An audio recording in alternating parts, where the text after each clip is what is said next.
नमस्कार, मैं हूं उमेश द्विवेदी और आप देख रहे हैं सरकारी मंथन। दोस्तों, उत्तर प्रदेश के काशी में 2 जून की रात को लोग अपने अपने घरों में शांति से सो रहे थे। तभी एक ऐसी आवाज सुनाई दी जिसे सुनकर सबके दिलों में एक अजीब सा डर पैदा हो गया। और सुबह होते ही जब लोगों ने जो नजारा अपनी आंखों के सामने देखा वो कुछ ऐसा था कि लोग अपनी आंखों पर यकीन नहीं कर पा रहे थे। पता चला कि आधी रात को 1000 पुलिस वाले 3 बुलडोजरों के साथ आए थे। लेकिन आखिर ये पूरा मामला था क्या?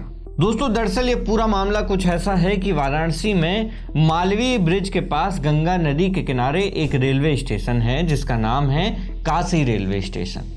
अब इस रेलवे स्टेशन को मॉडर्न बनाने के लिए रेल मंत्रालय के द्वारा एक मेगा प्रोजेक्ट की शुरुआत की गई थी जिसके लिए करीब 400 करोड़ रुपए सैंक्शन किए गए थे।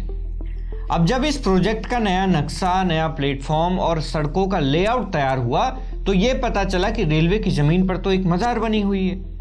मैं आपको मैप पर उसकी लोकेशन दिखा देता हूं। यह है मालवीय ब्रिज, यहां पर है काशी रेलवे स्टेशन और यहां पर जब आप जूम करेंगे तो आपको दिखेगी अजगैन शहीद मस्जिद ईदगाह। अब जब रेलवे ने अपने पुराने कागजात खंगाले तो पता चला कि ब्रिटिश काल में साल 1890 और साल 1925 के दौरान काशी रेलवे स्टेशन के विस्तार के लिए इस पूरी जमीन का अधिग्रहण किया गया था और रेलवे के पास इस जमीन के पक्के कागजात भी मौजूद थे और इसलिए रेलवे ने मजार प्रबंधन को एक नोटिस थमा दिया कि आप लोग जल्दी से जल्दी इस जगह को खाली कर दीजिए, ये रेलवे की जमीन है। लेकिन हुआ क्या कि मजार प्रबंधन इस नोटिस के खिलाफ वाराणसी की स्थानीय सिविल कोर्ट और जिला अदालत में चले गए।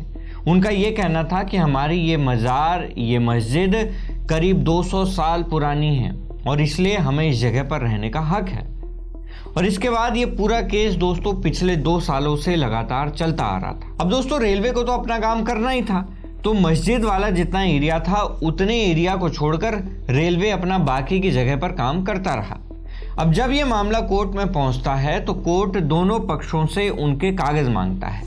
रेलवे को बोलता है कि अगर आपकी ज़मीन है तो आप अपने कागज़ दिखाइए और मस्जिद कमेटी को बोलता है कि अगर ये ज़मीन आपकी है तो आप अपने कागज़ लेकर आइए जिससे कि ये साबित हो सके कि ये ज़मीन किसकी है।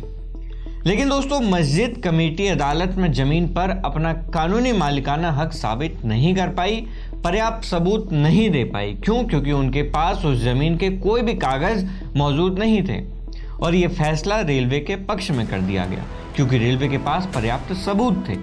इसके बाद रेलवे की तरफ से मस्जिद को फिर से एक नोटिस दिया गया कि आप इस जमीन को जल्दी से जल्द खुद खाली कर दीजिए। लेकिन मस्जिद की तरफ से जब इस नोटिस का पालन नहीं किया गया तो 2 जून की रात को 12 बजे प्रशासन करीब 1000 पुलिस वालों के साथ 3 बुलडोजर लेकर उस इलाके में पहुंच जाता है और घेराबंदी करके उस मस्जिद को गिरा दिया जाता है।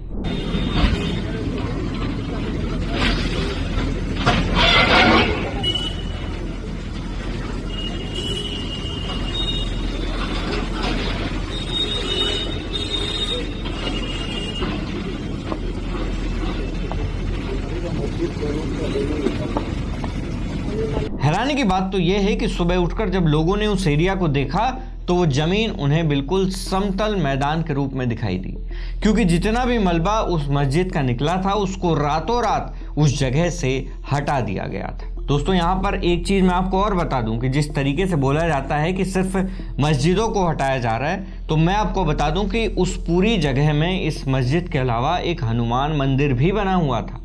लेकिन उस हनुमान मंदिर को हटाने को लेकर रेलवे प्रशासन और स्थानीय अधिकारियों ने मंदिर के पुजारी और स्थानीय हिंदू समाज के लोगों के साथ बैठक की, बातचीत की और बिना किसी शोर शराबे के जब वो लोग मान गए तो भगवान हनुमान की प्रतिमा को पूरे विधि विधान और पूजा अर्चना के साथ रेलवे परिसर से दूर एक नए स्थान पर स्थानांतरित कर दिया गया। तो जहां पर भी अवैध कब्जे की बात आती है, फिर चाहे वो मंदिर हो या मस्जिद हो, उसको हटाया जा रहा है। और जहां तक प्रश्न है रात को यह कार्रवाई करने का, तो दोस्तों प्रशासन का ये कहना है कि कोई भी दंगा फसाद ना हो, सांप्रदायिक कलेश ना हो जाए, इसके लिए ये काम रात को किया गया। इसके पहले आपको याद होगा कि देवरिया में भी रेलवे की जमीन पर बनी एक अवैध मजार को गिराया गया था। आपने अगर वो वीडियो नहीं देखी तो ऊपर आई बटन पर क्लिक करके उस वीडियो को देख सकते हैं, क्योंकि उसकी कहानी और भी ज़्यादा आक्रामक है। देवरिया वाली मजार को गिराने में तो योगी आदित्यनाथ को और सलमणि त्रिपाठी को जान से मारने की धमकी तक दे दी गई थी। दोस्तों, इस विषय पर अगर कोई और नई अपडेट आती है तो हम आपके लिए अपडेटेड वीडियो जरूर लेकर आएंगे, लेकिन उसके लिए आपको हमारे चैनल सरकारी मंथन को सब्सक्राइब करना पड़ेगा। दोस्तों, सरकारी मंथन और सरकार से जुड़ी खबरों के मंथन के लिए देखते रहिए सरकारी मंथन। मैं हूं उमेश द्विवेदी और आप देख रहे थे सरकारी मंथन। नमस्कार।